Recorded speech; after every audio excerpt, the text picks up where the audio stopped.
जो हमारे महाराष्ट्र राज्य की पुलिस है, जो लोगों की रक्षा के लिए, लॉ एंड ऑर्डर को मेंटेन करने के लिए दिन रात एक करती है, ना अपना घर देखती है, ना अपनी खुद की पर्सनल लाइफ देखती है, वो हम जैसे लोगों के लिए चौबीसों घंटे फील्ड पर रहकर काम करते हैं, वो स्टेज पर से उसी पुलिस डिपार्टमेंट को कुछ भी बोलता है।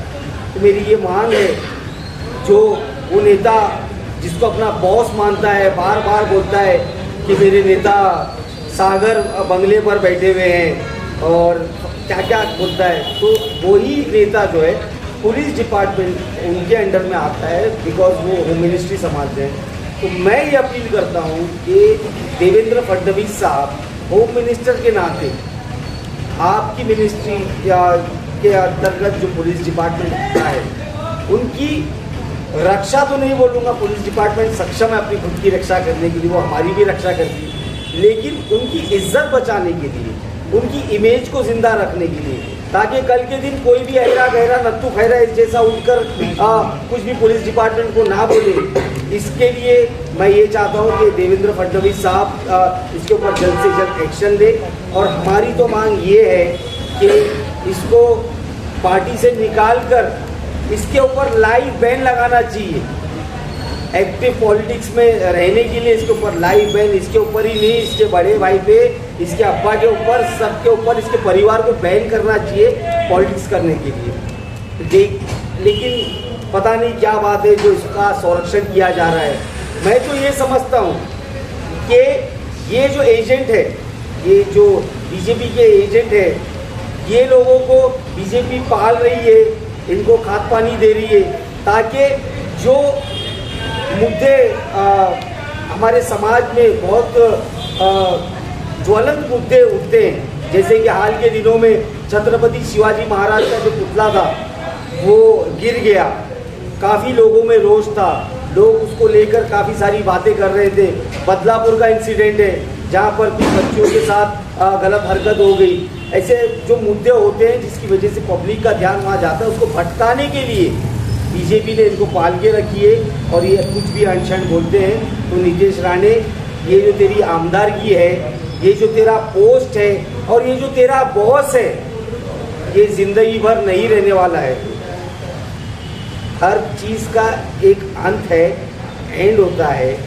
शुक्र मान कि तू आज आमदार है, उस चीज़ को, उस ओहदे को तू लोगों के बेनिफिट के लिए इस्तेमाल कर, ना कि जो आप तुम्हारा एजेंडा है। अभी इलेक्शन भी अनकरीब है, ये लोग चाह रहे हैं कि दो समाज में तेढ़ निर्माण करें, और जो आज जैसे तमाम सर्वेस दिखा रहे हैं कि ये लोग बैकफुट पे है और ये लोग की सीट्स कम हो रही है, तो उसको ये लोग हैंडल करने के लिए हिंदू मुस्लिम का कार्ड खेल रहे हैं। लेकिन मैं ये बोलना चाहूँगा कि मुस्लिम समाज बहुत जागरूक हो चुका है अभी, ये राणे वाणे की बातों में नहीं आने वाला है। और मैं तो ये बोलता हूँ कि अपनी जितनी लायकी है, आप जितने केपेबल हो, अगर आप वो बात करेंगे तो वो आपको शोभा देती है। आज आपने मस्जिदों के बारे में बात की, आपने ये बोला कि मस्जिद में घुस के मारेंगे। अरे मुसलमान के नाते कोई भी नहीं चाहेगा कि उसकी मस्जिद को मस्जिद में घुसकर कोई हमला करे या उसकी मस्जिद को कोई हार्म करे। वैसे ही अगर एक सही हिंदू है, अगर वैसे ही अगर कोई सही अपना धर्म पालने वाला है, वो अपने अपने धर्म की जो भी इबादत गाह है उसकी हिफाजत करेगा। और कॉन्स्टिट्यूशन हमें राइट देता है कि हम जो चाहे वो धर्म पाल सकते हैं, जो चाहे मतलब खा सकते हैं, जो चाहे पहन सकते हैं। तो आप लोग संविधान के ऊपर वाली बातें कर रहे हो, तो ये बहुत ही शर्मनाक बात है। अगर आप लोग नहीं रुके तो पता नहीं आप लोग जिम्मेदार हैं, आप लोग महाराष्ट्र को कहाँ लेकर जाना चाहते, ये आपके ऊपर जिम्मेदारी है।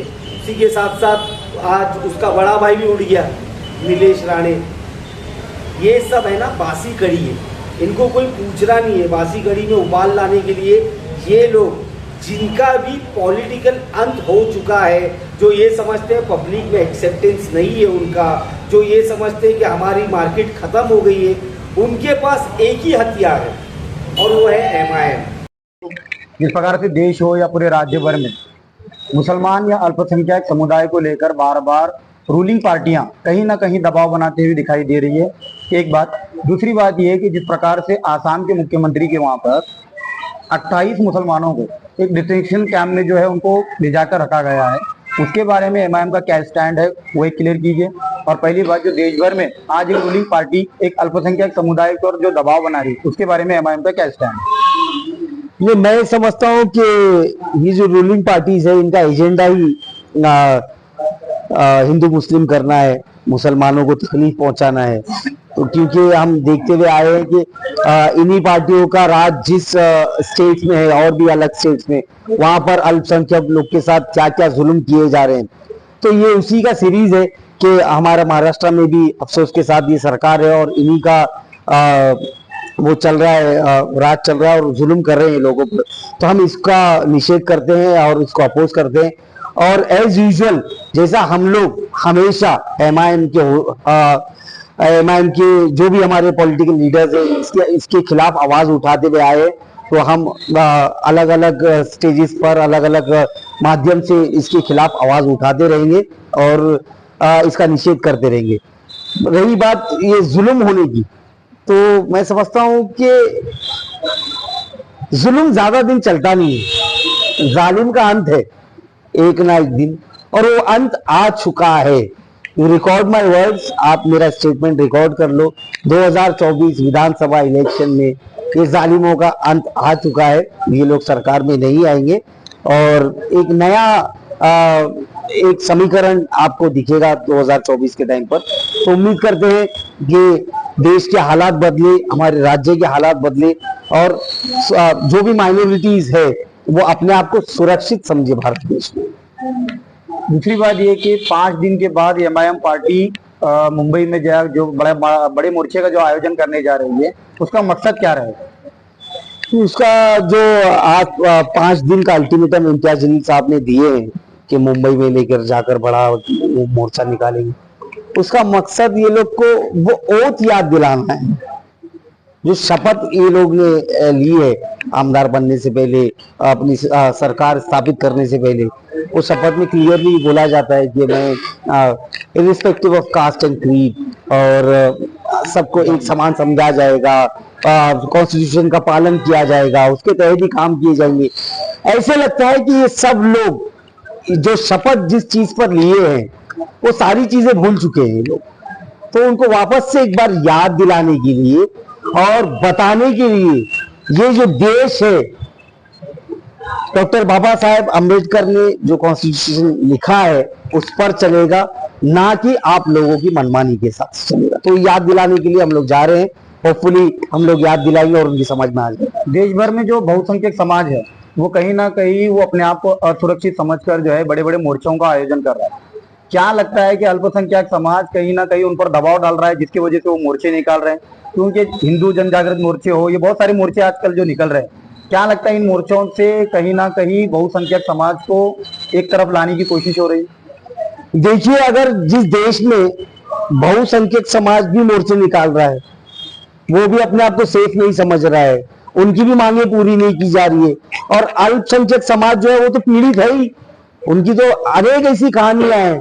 तो जिस देश में ना मेजोरिटी खुश है ना माइनॉरिटी खुश है, तो मैं तो ये अपील करता हूँ, डिमांड करता हूँ कि जो सरकार है इस देश की वो खुद से डिसॉल्व हो जाना चाहिए और री इलेक्शन होना चाहिए, ताकि जो समाज के हर तबके को, वेदर इट बी माइनॉरिटी या मेजोरिटी, कोई भी समाज का हो, कोई भी कास्ट का हो, उन सबको खुश रखे। सरकार का काम है देश की उन्नति, देश का विकास, ना कि हम ये सरकार क्या काम कर रही है, सरकार रंगों में बांटने का काम कर रही है। लेकिन हम सबको, अगर मुस्लिम समाज है वो हरे रंग में है, अगर नॉन मुस्लिम समाज है वो भगवे रंग में है, लेकिन हमें ऐसी सरकार चाहिए जो तमाम समाज के, तमाम कम्युनिटी के लोगों को भगवा हरा उसके नीचे लाकर, एक तिरंगा जिससे बनता है वो तिरंगे के नीचे लाकर हमको खड़ा करे। हम लोग वैसे एक गवर्नेंस चाहते हैं और वैसी हमारी डिमांड। संतों का देश है, संतों के आशीर्वाद से उनकी सरकार चल रही है और संतों के बाल को कोई वो छूने नहीं देंगे, उसको आप किस तरह से देखते हैं? तो बिल्कुल सही बात है आपकी कि महाराष्ट्र जो है वो संतों का देश है, संतों का स्टेट है, और हम भी संतों की बहुत इज्जत करते हैं। संतों ने बहुत कुछ हम लोगों को सिखाया है, हम लोगों को बलिदान दिए उन्होंने समाज के लिए। लेकिन रामगिरी महाराज संत है, ये सर्टिफिकेट देने वाला ये अपने महाराष्ट्र स्टेट के सीएम कौन होते? मैं तो ये बोलता हूं कि वो पाखंडी भी हो सकते हैं। देखिए, संत वो होता है जो सबको साथ लेकर चले, ना कि आपके स्टेटमेंट से किसी एक तबके को खुश करना या किसी को एक तबके को नाराज करना। वो संत, मुल्ला, मौलवी, क्रिश्चियन का पादरी, फादर नहीं हो सकता। तो आप पहले ये देखिए कि आप किसकी पाठाकन कर रहे, किसके पीछे आप खड़े। आपके सर्टिफिकेट से ना वो संत हो जाएंगे, ना आपके बोलने से या किसी के बोलने से लोग उनको मानना चालू करेंगे। ठीक है, मैं तो ये डिमांड करता हूं कि ऐसा कोई एक स्पेशल एक वो होना चाहिए, एक सिस्टम बनना चाहिए जहां पर सर्टिफिकेशन होना चाहिए। जैसे डिग्री से पहले आप अगर LLB करते हो, ग्रेजुएशन करते हो, जो भी करते हो, तो आपको डिग्री दी जाती है। वो डिग्री से पहले टेस्ट लिया जाता है, वो अगर टेस्ट में आप पास होते हो तो देन आपको वो डिग्री दी जाती है। तो ये संत हो या जो भी हो, जो समाज अपने आपको समाज के जो भी बड़े लोग बताते हैं, तो उनका भी टेस्ट होना चाहिए आफ्टर वो कंप्लीशन ऑफ दैट कोर्स या उनकी पढ़ाई या जो भी उनके लिए तय किया जाएगा, तो उसके बाद उनको वो मान्यता दी जानी चाहिए। तब मैं समझता हूं कि जो पाखंडी लोग हैं, जिनको असल में कुछ नहीं आता, सिर्फ चोला धारण करने से कोई भी आदमी संत, साधु, महाराज, मुल्ला, मौलवी नहीं बन सकता है। आज तो ये सब जो लोग हैं सिर्फ अब वो चोला धारण किए हैं। आज जो रामगिरी महाराज का जो स्टेटमेंट है, कुछ सालों पहले आपकी पार्टी की भी एक नेता ने जो है खुले तौर पर बहुसंख्यक समाज के बहुत सारी देवी देवताओं का अपमान किया था, कोर्ट ने उन्हें बरी भी किया। क्या कहीं ना कहीं उसका ये रिएक्शन आपको देखने को मिल रहा है? नहीं नहीं नहीं, देखिए वो मैटर पहले का वो काफी पुराना है और वो मैटर कोर्ट में काफी दिनों तक चला और कोर्ट ने उसमें बरी भी किया है, तो वो उसको इससे कोरिलेट करके कोई मतलब नहीं है। मैं तो ये बोलता हूँ कि ये जो अपने आप को संत बोलते हैं, ये महाराज को भी कोर्ट तक लेके जाना चाहिए, इनको भी सजा मिलना चाहिए। और मैं फखर के साथ ये बोल सकता हूँ कि MIM पार्टी सोलापुर की एक ऐसी पार्टी है जिसके जो हमारे प्रवक्ता है नदीम गंगावकर, उन्होंने डायरेक्ट सुप्रीम कोर्ट के जज चंद्रचूड़ साहब, जस्टिस चंद्रचूड़ साहब को एक सो मोटो कॉग्निजेंस का एक यहाँ से नोटिस भेजा है। वो हम लोग ये चाहते हैं, देखिए हम लोग ये चाहते हैं कि ऑफिशियली कानूनन रूप से जो उनके ऊपर कार्रवाई हो सके वो होना चाहिए। तो उसके लिए इन्होंने यहाँ से सुप्रीम कोर्ट में वो लेटर भेजा है और हम चाहते हैं कि सरकार डायरेक्शंस तय करे, ये सुप्रीम कोर्ट डायरेक्शंस दे सरकार को और सरकार एक्शन मोड में आए और जो भी कल्प्रिट है जिसकी वजह से, और मुसलमान कुछ भी बर्दाश्त कर सकता है, गुस्ताखे रसूल की शान में गुस्ताखी बर्दाश्त नहीं कर सकता है। तो प्लीज आप लोग ये सब चीप राजनीति, ये रामगिरी महाराज के इशू के बाद ही ये नीतीश राणे सब निकले।